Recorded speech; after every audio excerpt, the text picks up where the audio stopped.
Ndugu wanahabari, habari za asubuhi. Tumeona tuwaite siku ya leo, siku ya tarehe 8 ya mwezi huu wa 12 mwaka 2025 kwa nia ya kupeana taarifa za mambo yanayoendelea katika nchi yetu, hususan kipindi hiki cha mwisho wa mwaka. Kama mnavyofahamu kwamba Wizara ya Mambo ya Ndani ya Nchi inalo jukumu kubwa pamoja na mambo mengine la kulinda usalama wa wananchi na mali zao. Na wizara hii jukumu lake hilo inatekeleza kushirikiana na vyombo vya ulinzi na usalama vilivyoko chini ya Wizara ya Mambo ya Ndani, ikiwemo jeshi letu la polisi. Naomba nichukue nafasi hii kuwapa taarifa wananchi kwamba hali ya usalama wa nchi yetu mpaka sasa ni shwari, inaendelea kuimarika baada ya shida tuliyopata tarehe 29 ya mwezi Oktoba wakati wa uchaguzi, na vurugu zikatokea na hasara nyingi zikatokea, mali zikaharibiwa, watu wakafariki, shida ambayo kwa kweli tusingetamani irudie tena, kwa sababu hasara yake mpaka sasa tunaendelea kuumia nayo. Na nitoe pole kwa Watanzania wenzetu waliopoteza maisha, walioumia, wengine bado hata vidonda vyao havijapona, lakini walioharibiwa mali na hasara nyingi ambazo zimejitokeza. Kwa kweli si jambo linalofurahisha hata kidogo, ni jambo ambalo limeleta hasara kubwa. Basi tunamwomba Mwenyezi Mungu atuepushie mbali lisitokee tena jingine la namna hiyo.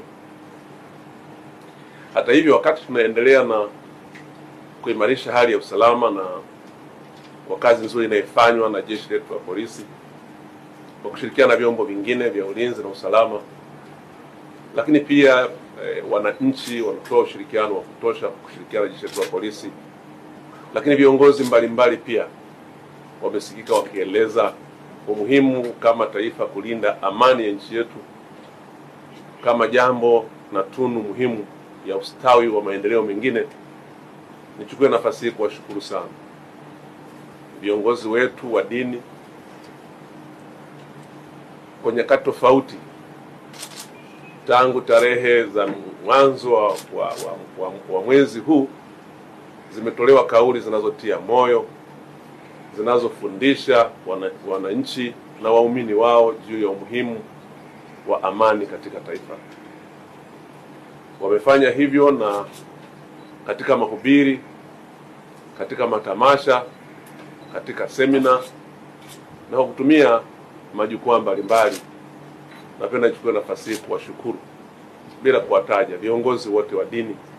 Wamefanya kazi nzuri sana kulituliza taifa. Tunawapongeza, tunawashukuru sana kwa niaba ya serikali. Wamefanya wajibu wao huo vizuri.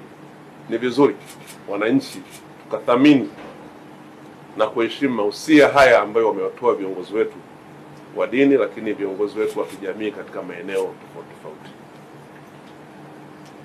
Kama ambavyo mmesikia, tarehe 3 jeshi la polisi lilitoa taarifa ya tishio jingine ambalo linahamasishwa kwenye mitandao na wanaharakati mbalimbali na watu mbalimbali wasioitakia mema nchi yetu. Wameendelea kuhamasisha na kusema tarehe 9 ya mwezi huu wa 12, yani kesho, tuna watu wanahamasisha na kupanga kufanya maandamano wanayoyaita ya amani yasiyokuwa na ukomo. Maandamano hayo ya amani yasiyokuwa na ukomo hayaonekani yanaombwa na nani, kwa utaratibu gani, lakini maandamano ambayo tunafahamu sisi yaliyo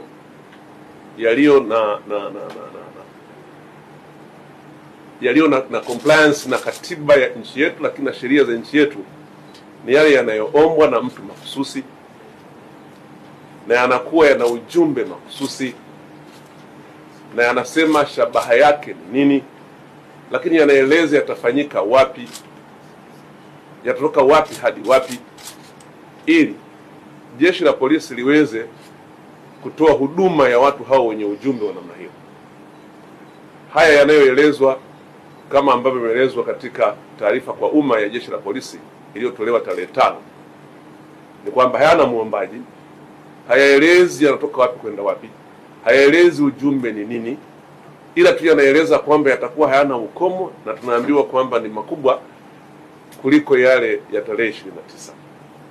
Ndugu zangu wanahabari, kama yakiwa hayo ni maandamano yasiyo na ukomo, maandamano ambayo ni makubwa kuliko yale ambayo watu walichoma mali za watu, walichoma vituo vya mafuta, walichoma majengo ya serikali, wamechoma vituo vya polisi, yale yaliyosababisha watu wakafa. Sasa hayo tunayoambiwa ni makubwa zaidi ya hayo.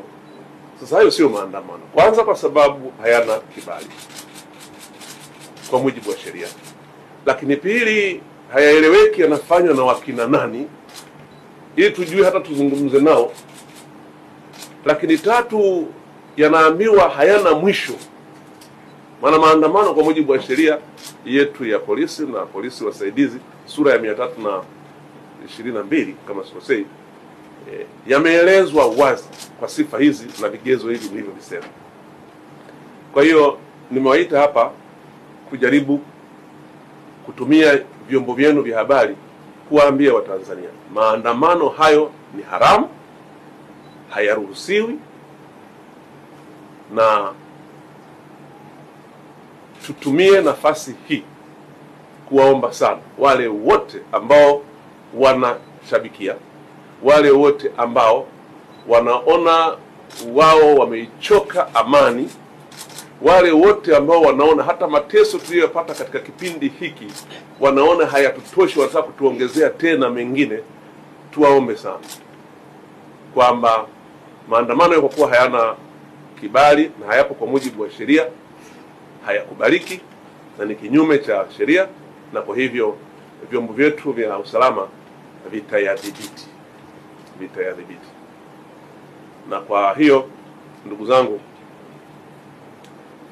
tuko hapa sisi kama Wizara ya Mambo ya Ndani yenye jukumu la kuwalinda wananchi na mali zao, kuwaomba sana wananchi wengine ambao hawahusiki na mpango huo kuto kushabikia, kuto kujitokeza, wala iwe ni kwenye mtandao au kujitokeza kwenda kuangalia au kuchungulia tu hicho wanachokifanya, kama kweli watakifanya, ingawa hatuamini, lakini ni lazima tujiandae, kwa sababu kazi yetu sio kujaribisha.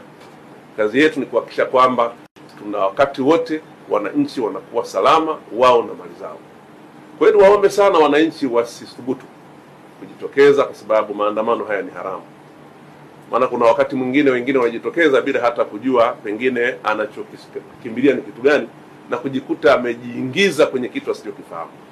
Kwa hiyo mjizuie kuhamasisha kwenye mitandao, mjizuie pia kushiriki kwa namna yoyote ile, lakini mtusaidie pia kutoa taarifa pale mnapohisi kuna viashiria vya watu ambao wanataka kutekeleza mpango wa kuleta maandamano ya siku hiyo ya tarehe 9 kwa maana ya kesho. Naomba pia nichukue nafasi hii kutoa taarifa kama wajibu muhimu sana kwa vyombo vyetu ili viweze kufanyia kazi hizo taarifa. Basi liwe jukumu ambalo wananchi wote kwa mapenzi tulionayo kwa nchi yetu tutalitekeleza.